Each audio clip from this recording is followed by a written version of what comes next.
23 ஆண்டுகளுக்கு பிறகு இந்திய பிரதமர் ஒருவர் குவைத் செல்கிறார். குவைத்தின் முக்கிய வர்த்தக கூட்டாளியாக இந்தியா உள்ளது. இந்தியாவிற்கும் குவைத்துக்கும் இடையில் 2023-2024 ஆண்டுக்கான வர்த்தகம் சுமார் 10.47 பில்லியன் அமெரிக்க டாலர்கள்.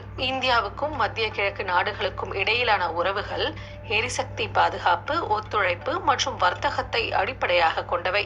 முன்னதாக குவைத் பயணம் குறித்து பிரதமர் வெளியிட்ட அறிக்கையில், நமது மக்கள் மற்றும் பிராந்தியத்தின் நன்மைக்கான எதிர்கால திட்டத்தின் பாதையை வடிவமைக்க இந்த சந்திப்பு ஒரு வாய்ப்பாக அமையும் என்று தெரிவித்திருந்தார். மேலும் இந்தியா மற்றும் குவைத் மக்களுக்கு இடையேயான உயர்ந்த சிவிலியன் விருதான முபாரக் அல் கபீர் அப்படின்ற விருது அவருக்கு கொடுத்து கௌரவிக்கப்பட்டது. ஒட்டுமொத்த இந்தியர்களுக்கான கௌரவமாக இது பார்க்கப்படும் நிலையில குவைத் கூடிய மொத்த மக்கள் தொகை அப்படின்னு பார்த்தோம்னா 43 லட்சம்.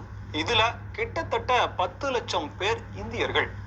தொழிலாளர்கள் அப்படின்னு பார்க்க போனீங்கன்னா அங்க இருக்கக்கூடிய தொழிலாளர்கள்ல 100 பேர்ல 30 பேர் இந்தியர்கள் என்று பார்க்கப்படுகிறது. சோ இந்திய பிரதமருடைய குவைத் பயணம் அப்படிங்கிறது தொழில் ரீதியாக, வர்த்தக ரீதியாக ஒரு நாட்டினுடைய அந்த வர்த்தகம் சம்பந்தப்பட்ட விஷயங்கள்லாம் அறுதி பெரும்பான்மையோட இன்னும் அபரிமித